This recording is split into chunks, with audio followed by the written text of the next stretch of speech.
live.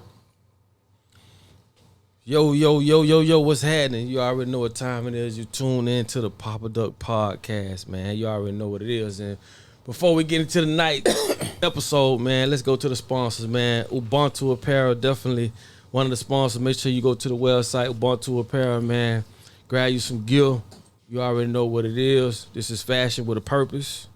And also 1-800-BAD-PAIN. You know what I'm saying?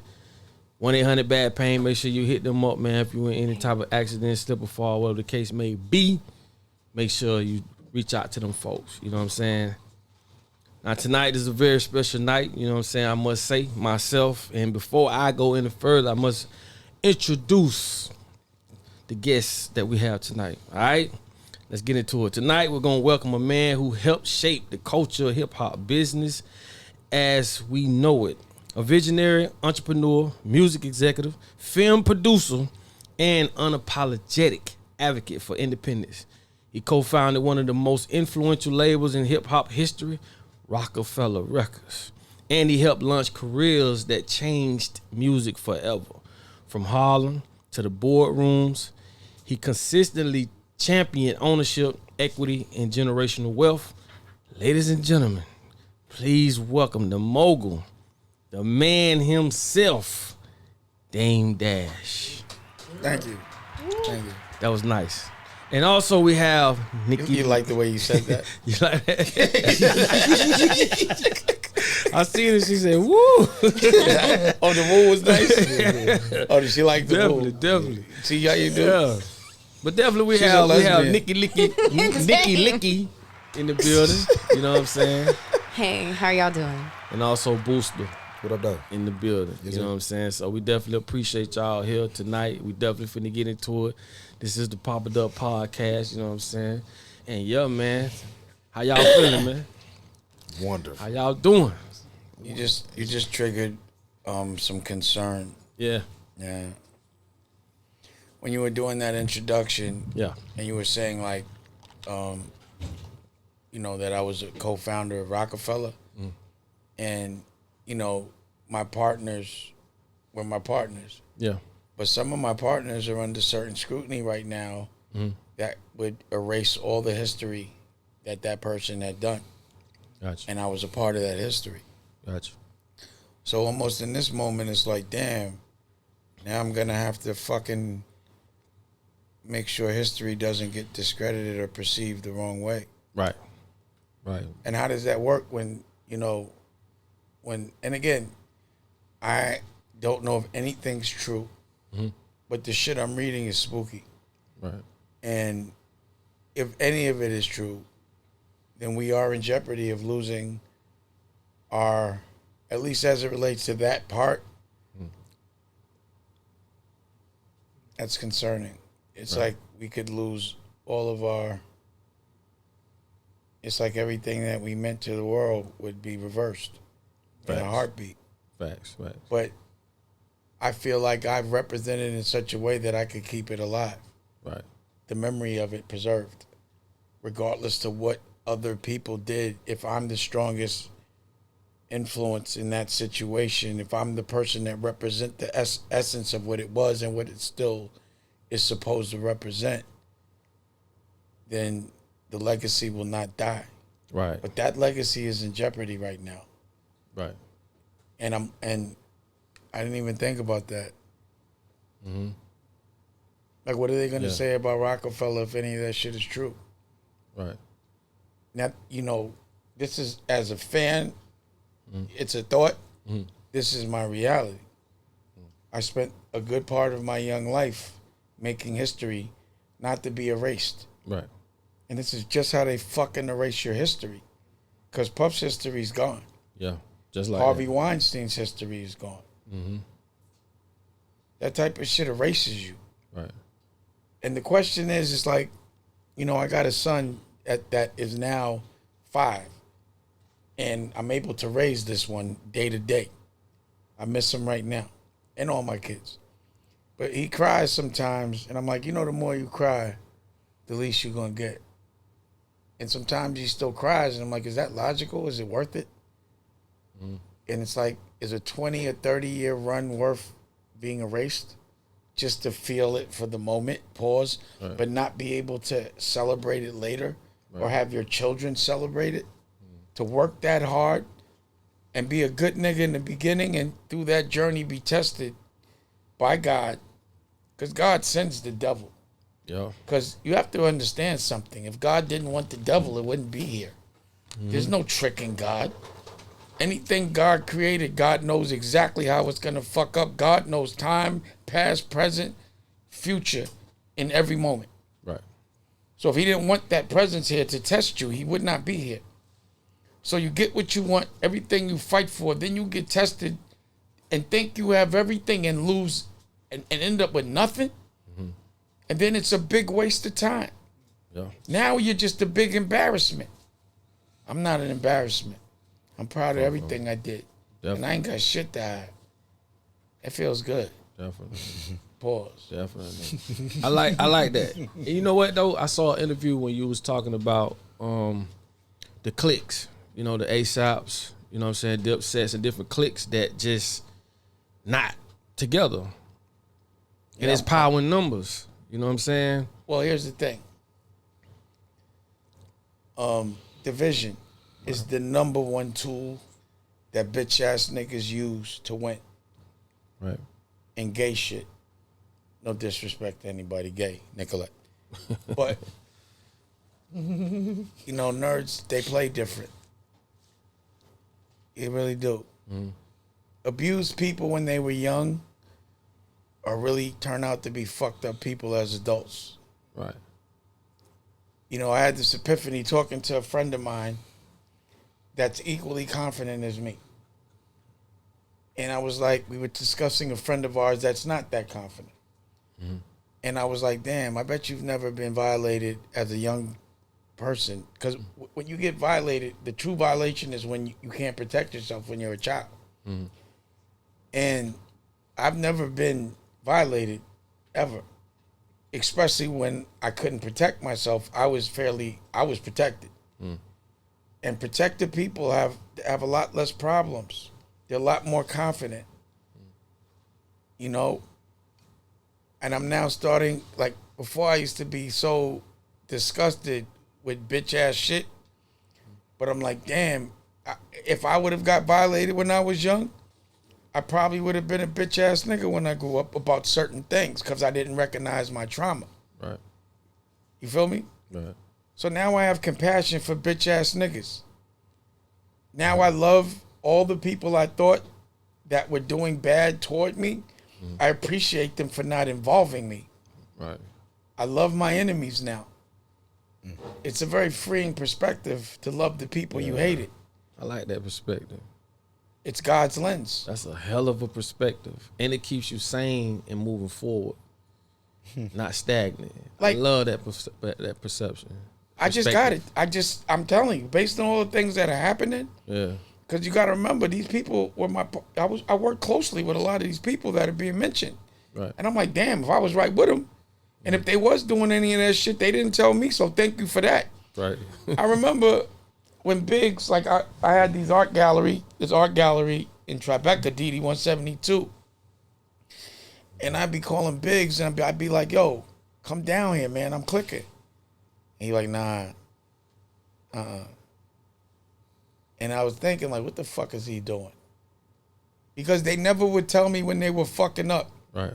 They never would incriminate me. And I gotta love them for that. They do some dumb shit, but they were smart enough not to involve me in their dumb shit. Right. I believe that the devil has compassion for a good nigga. I just think the devil hates bad people. The devil takes advantage of bad people, but they let the good ones live. Because I know they'll test you. Because I don't know why I'm still, you know what I mean? I'm like, this nigga spared me. Then God must have sent the devil. Because the devil spared me. I didn't think the devil would spare you. Right.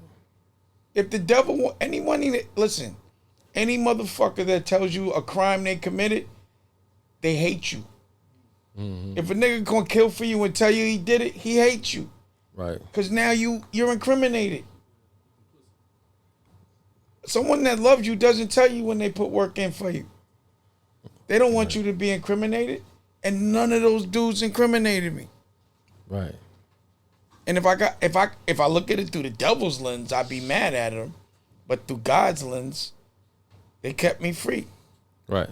I keep telling all day. I've been like, because it bugs me. I'm like, this nigga Puff is really in jail.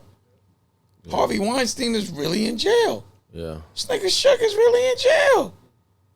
Niggas was free. Yeah. Popping it. Rolling. This nigga Puff was rolling so much, it used to make me sick. But I couldn't, because the reason why is I couldn't understand why. I'm like, how did he get that deal? But if it came with the shit that's going to put you in jail, right, it ain't worth it. It ain't worth it. To flush it all, you know how much worse it is to have it, live, and get used to living a certain way, and then get it all taken from you? Right. That sucks. That's traumatizing. It's better to be poor and stay poor. Right. Be broke and stay broke than be broke, get rich, and then be in a cage. Because when you're free, ain't nothing better than freedom. Right. I have the freedom to work with who I want under the conditions I want, which is why I work with Nicolette, Nicky Licky, and Booster. Right. Because they respect the art. They're good people. I don't even care if we don't make money. Right. We gonna make history. Money's man-made. Why would I ever hustle for something that the devil made? Because God didn't make money. Right. You ever read about money in the Bible? I'm asking. No. No. You ever seen money on a hieroglyphic? No. On an Egyptian wall? No. You ever seen you heard about school in the Bible? How was there Sunday school when there was no school in the Bible? Right.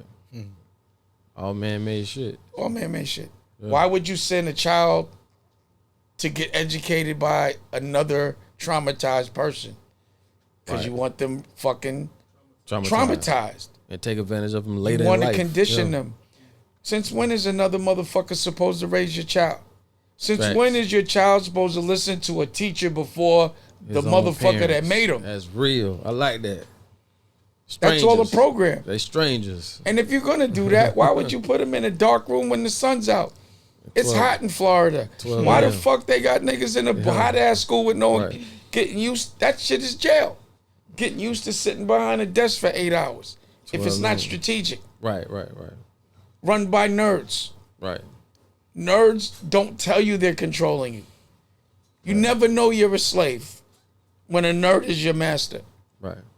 They trick you into thinking you're free and thinking being a slave is normal work and telling you that you're winning when you're losing, that you're serving them. That's what's I like how you put that. It's logical. That shit is logical. You can learn from that. That makes a lot of sense on why shit the way it is. It's like a setup from the get up. Telling they gonna put your Let me mom explain in jail something to you. You know about the Moors? Yeah. They were black. Right. You ever learned about a Moor in any school? No. So when you take over, and this is algorithm, what goes on. Right. When you take over a culture and civilization, when you conquer, you erase their history. You never let them know who they were. Facts. You don't think it's odd that we don't know who we are? Never educate the people you and want to dominate. What do you think they're hiding from us? That we started everything. Right. We started education. Definitely. We invented electricity. Yep. Universities. We taught niggas how to take pause showers. Motherfuckers was dirty. Yep. The toilet system. Everything. All of it. All of it, yeah. We are the most sophisticated being and most evolved. But some cheater, nerd, gay motherfucker is going to make us think that wearing a pocketbook is masculine. Right. And no disrespect at those that do. It's just not for me. It ain't for me neither. And that a woman is supposed to teach a man how to be a man. Right. And the way they do that is by disenfranchising our families. Yep. And making our mothers go to work and have to let our children be watched by other traumatized kids so that they could traumatize those kids. Yeah. Women's live. Anything that takes you away from your parents strategically is a trick. Yep. Because I'm not taking my eyes off my kid. Right. I'm not trusting no stranger to fucking do anything with my child. It's my child. Right. Why would I give another person my child to educate Right. and to be able to look at naked or Right. to touch? Why would I give anyone that space to do something that I can't control based on? Because if I got to kill someone over that shit, my kid would still be traumatized. I don't feel better because I punished somebody for it. So why would anything why the Bible never said take your children away from your parents and let another motherfucker teach them. Right. So why are we doing that? Why are Right. we listening to nerds? That's facts. It's a setup. It's for 100% control. a fucking setup. Yeah, it's a control. Nigga, 100 years ago we were told we were slaves, and we believed it. Yeah. We always doing what we told. And the way you look at yourself is the way other people look at you. But the way Exactly. someone tells you, That's if how you it look is. at yourself the way someone tells you you are, Yeah. hey Red, we can hear you. Quiet on the set. Red, everyone said phones off. I'm dropping jewels. Man. Thank you. As I said, Right. don't believe anything presented to you anything that separates you from your family. Don't believe it. Anything that says someone else is leave my child with a stranger is crazy. That's crazy. That is crazy. For all the hours a day. Never educate the people you want to dominate. Why would Simple. you make them smart Exactly. than you if you Exactly. want to control them? That's true. I say that all the time on the podcast. They will never educate you to overthrow them. It don't make sense. You see in these files, the Epstein chick, what's her face? The father was making the books that educated us. This shit was a setup. It's Look at smart. it. It's Yeah. clever. But it's gay. It's Yeah. clever, but I never went for that shit. Yeah, that's bullshit. Why do you think black people don't want to know how to read as much as, because that's the main reason why you go to jail. If you can't read by the 3rd grade, they build a jail cell for you. Because the shit they making us read is bullshit. It don't feel right. We That's don't true. pay attention to things that don't feel right. You telling me that there can't be a black president and all these other oppression? You think I'm paying attention to that? Right. Like the shit you teaching me tells me I work for you, and I Right. get debt to be taught, and I got to work off. None of it's logical, but it's At all. all logical. Right. They don't want us to. They don't want us to study anything that we're gonna enjoy, like understanding the history of a Moor or Hannibal. You know about Hannibal? That black motherfucker, man, that nigga ran through the whole world. No one talks about it. Right. With elephants. Fucked everybody up. Right. See, I had this big epiphany. A lot of gay shit was going on with the Romans. Yeah. It was normal for soldiers to just be smacking each other around. That's the same shit that's going on right now. Yep. Everybody's conducting themselves like Romans. Yep. But what was Romans? It was the Catholic Church. The Romans became the Catholic Church. Yep. Study it. They just hid in religion. But they used to come with an army and say, you run this shit, we back you, pause. And the rest was history. What's the richest institution in the world? It's the Vatican. The Vatican, yeah. And most people don't know about the black pope, the gray pope, and the white pope. All that shit. They don't know nothing about that shit. The Orsinis, they don't know about the Medicis, the Borgias. You know what I'm saying? The Well, real why power. would they know? It wasn't taught to us. Exactly, the real power. You never learn about it in school. That's facts. You know what else you don't learn about in school? How to have money. Yeah. How to keep money. How to keep money. How yeah. to pay taxes. Yeah. Capital gain. Yep. How to grow any kind of farming. Yeah. They just teach you how to work for somebody. Yeah. But again, Fractional reserve. Neither. like you were starting to say, I interrupted you, but a while ago. If the 99% stuck together, the 1% wouldn't have a shot. Yeah, exactly. So the only way the 1% can keep control of the 99 is to make the 99 think they're weaker than the one. Right. And that's obvious and that's smart. But it's not godly. Right. Freedom is godly. Control is evil. Right. You know? That's facts. We talk about that all the time on this podcast. We talk about a lot of shit that people are afraid to talk about. And what you touching on is 100% what we talk about. So it's like I say, you never educate the people you want to dominate at all. Period. So the perception that we have that they've given us, handcrafted script and say this is what you should and shouldn't do. Why the fuck everything they say we need have to come from them? But why do we have to listen? Exactly. That's facts.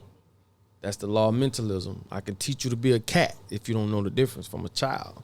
Like you say, or I can teach you to be a slave. So, exactly. Same thing. I can teach you to be a slave. It's what's going on. The law of mentalism. That's exactly what it is.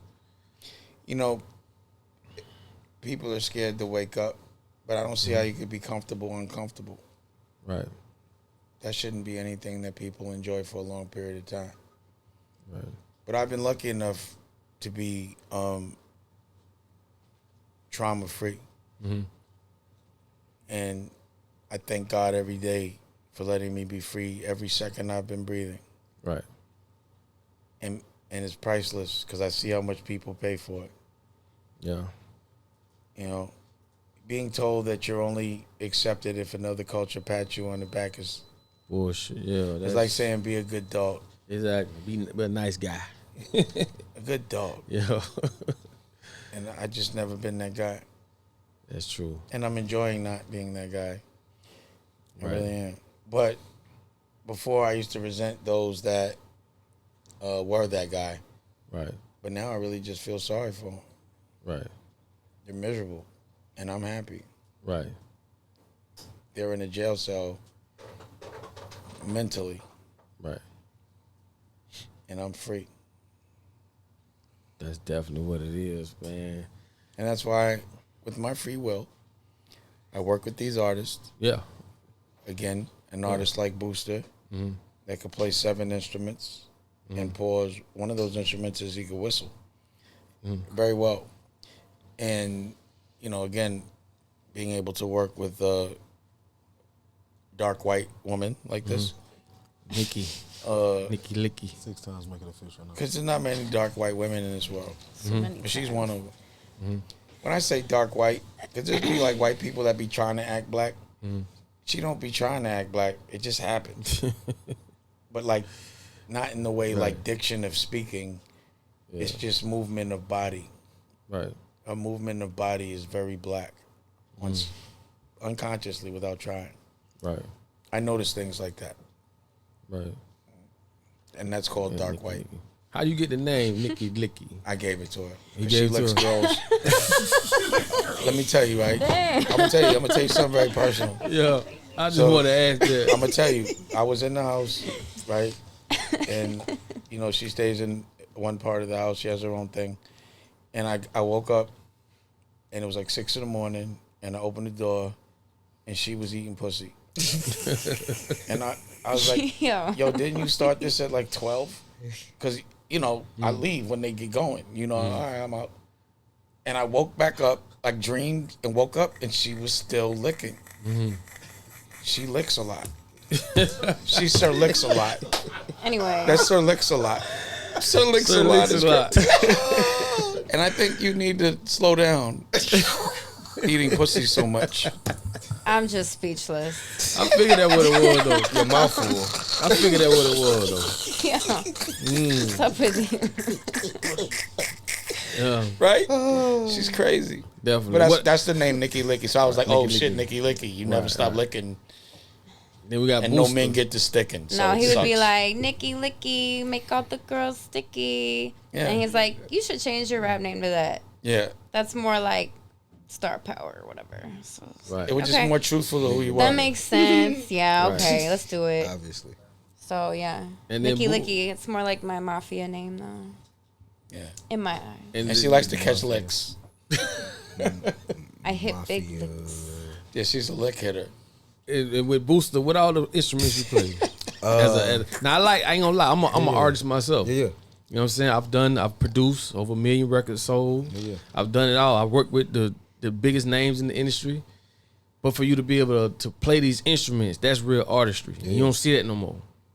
You don't. So for you to be able to play those different instruments, what are all the instruments that you can play? Piano, Okay. organ, soprano sax, alto sax. I used to play tenor alto sax. I play alto. Alto is usually one of the easier ones. Baritone sax, which is one of the harder ones. Oh, Yeah. Like he's you a snob said, too, You bro. very much. Alto is one of the easy ones. Yeah, The bass one is the okay. My bad. absolutely. And then, like you dope. said, like whistling. That's Well, dope. on a different type of level. But Yeah, that's dope to see a real artist. You know, you didn't say the drums. You be playing drums. you're right. You play drums too? It's usually 7 and the whistling, so we're gonna say 8 from now. 8. My bad. Yeah. That's good. You know, as a producer, I'm a producer. Nicolette Yeah. plays instruments too. Oh yeah. See, this artistry. This is what we need to get back to. You No, I know never what I'm left. saying? I never left. Yeah. See, again, when you say artistry, I don't even. It's not just the music. Right. So you have to be able to have a clothing line. You have to be able to make a movie, a doc, a curriculum. You have to have a great show. Unless you can stimulate 8 verticals, I don't look at you as an artist. That's dope. You know, one dimension. I like that. And it's not artistry to me. Right. It's too easy. Right. Anyone can sound good in the studio. Right. Is that Red telling you to wrap it up? Right. Is Yeah, that- we is that buy here it too. in the back. I can feel definitely. it. Is Yeah. he there? Pause. Is he saying that? But yeah, I want right to there? get into the. He was right. What it was? You can tell that. He was like, you can tell that with this face right here. Yeah, it's like you don't really say it, but you do. Like, Before we get out of here, I definitely want to talk about the investing with the Lake Wales bowling. You know what I'm saying with the bowling alley.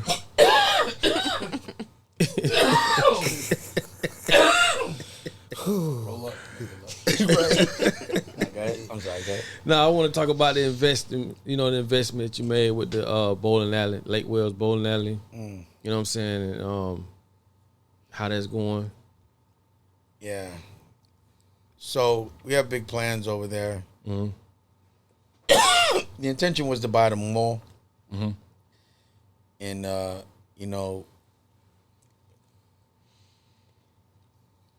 I'm gonna turn it into a members only, sort of a creative family. Like where kids can learn in the love language that we want to teach, but also adults and learn the things that will probably help you in the future. A lot of what's happening in education is they're teaching you things that don't matter in the future. Teaching people about how to get money in the past doesn't help for the present or the future.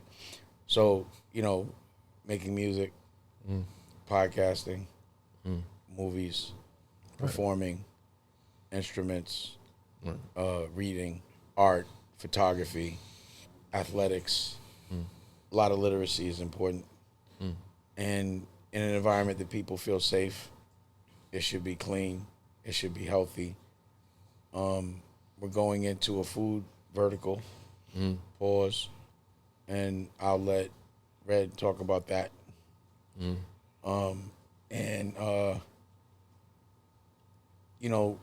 It's a plethora of locations. So having is a bar, a lounge, a bowling alley, an arcade. It has the parking lot. It's just everything that I need for what I'm doing. Gotcha. And, when we're like working, like in one room, you'll be making music, another room, you're filming, another room, there's education going on. In the, going from the studio into like this AstroTurf and shit. So then the kids will be working out, but they'll be our kids, the kids of the people that are working. So it's just a place, it's a country club for family is how I see it. Compound. Yeah. And, it's not for people that are not trying to push the needle creatively. Right. And also, it's not for people that want to be soldiers, slaves, told what to do. It's for people that want to collaborate creatively and monetize without compromise. Definitely. You understand? Definitely. That's a good idea. And before we get out of here, one more thing, man. Please explain to them Dame After Dark. So, we had a studio. We called it the Gallery in L.A. in Burbank, and like a lot of people come through, and like artists like Nicolette and other people. I was saying I'm not doing putting out any music unless it's the right way. No performing over a track. You got to learn how to do it with a band, and then through showing them, the music started to sound good with me. And Tash, who's like, he just won a Grammy last week. And his last album was with Slash. He's black from Harlem. He died and came back to life, and that's a longer story.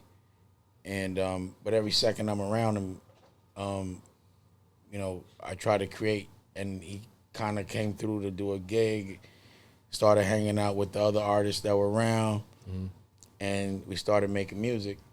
But during that hang, I'm drunk, I'm on mushrooms, I'm high. And comedians are around, and artists are around, and we just, we make music, we make jokes, we make history, we talk about things that are relevant, and it's from a very unfiltered place because it's dark. No, I mean it's late. Right. It's always late, and we're usually really like, inebriated. Very Gotcha. lit. Yeah. Very lit. So, I made it a show. Hey, Mike. I mean, hey, Red. We can hear you. I know, but we can hear everything you're saying about the club, the bottle, the Tidal. I heard it all. So.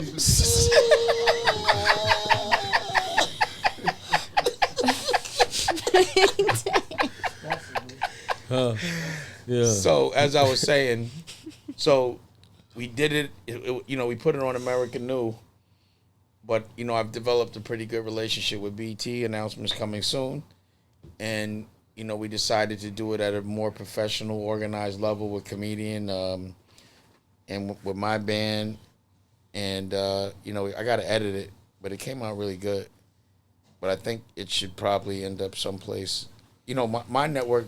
The new network, which is a whole nother announcement, and which, again, my deal with I told Red is that anyone I do an interview with, I'm not charging, but y'all do have to come back to my studio and do an interview with me. Definitely. And so I'll show you everything. And what I've given most everyone that's interviewed me the opportunity to do is, you seem to be an entrepreneur. I see you stimulating different verticals. I love that you're sponsoring your own show. I like that.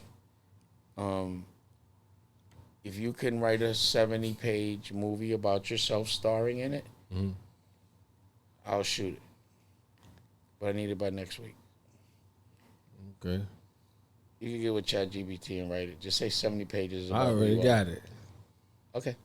So we're gonna do the documentary.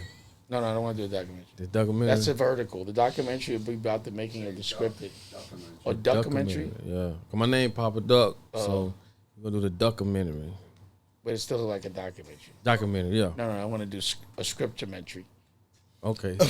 I want, because documentaries are usually a vertical of the making of whatever we're doing. But scripted gives you residual income. Gotcha. So what I'm trying to teach people, and what people don't understand, I was smart enough young to make sure that what I did, there was enough ownership that years later I would still get what's called residual income. So there's nothing better than sitting by the pool, getting a check for something you did 30 years ago. Mailbox money. And you haven't lifted a finger. Right. And that's what, when you make a movie, you get to have your fashion in it, because I make the clothes. You see, I made this. You want to battle? That's what I do. Right. I take pride in the art of everything. So I make everything. The movie, the music, the clothes. I want to make the weed you smoke. I want to own the building we shoot in. That's an art to me. Right. It's not about the money. It's the art. Right. So you'll be able to showcase every level and dimension of your art. Pause.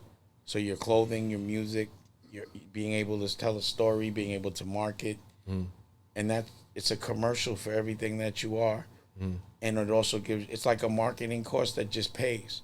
Right. So State Property and all, you know, if you notice my career, like we got famous because we made movies. Like, you know, whatever. So I see you standing over us.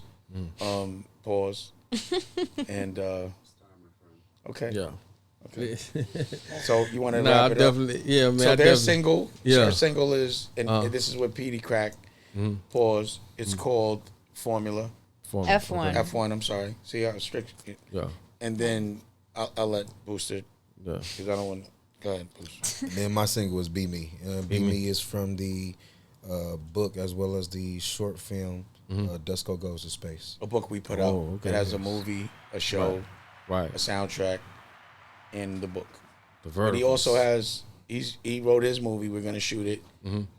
A lot of albums, and he produces everything on it. And also, he's been scoring a lot of the new TV shows That's big. that I'm doing. That's big. Yeah. So you engineer or you just with the scoring? Okay. I engineer too, so that's how. Okay. Yes, sir. When you say engineer, meaning that you could do it with the computer, but you could like physically. No, mix? I come from the old You school. can mix? Yeah, mix, engineer. Stop I playing. can read audio. Man, I can do it all. All right. Okay. Yeah, we do it all. I did it all. Okay. So yeah, that's how I knew you got to be. What's an the engineer. documentary about? Just from the time from I started, you know, from then to now, the people I work with, the ups and downs. I work with some of the biggest artists in the game. You know what I'm saying? To be from Florida, so that whole documentary is like it's the real passion, like from an artistry standpoint, not just an industry nigga. Like just this shit here, like me leaving my kids to go make this happen type shit. Yeah. Independently, so it's way more juicier than just doing it for $1. Juicier than a fluffy girl. Juicy. All right, so we're going to go ahead and head out. Listen, man. Hey, listen, let's get the sponsors out of the way, man. The sponsors, man. Ubuntu Apparel. Make sure y'all go to the website, ubuntuapparel.com. And also y'all go to, man, 1-800-BAD-PAIN. You dig what I'm saying? Nobody It was a knows pleasure, man. It was a pleasure. It was a pleasure. He doesn't know how to act. Thank you, man. My man. Thank you, man. So we had Nicky Licky and Booster. So we finna wrap it up. This is a Pop-It Up podcast, man. Definitely double salute to Red, man, for putting it all together. Please believe in Steve here in the back, but normally he here.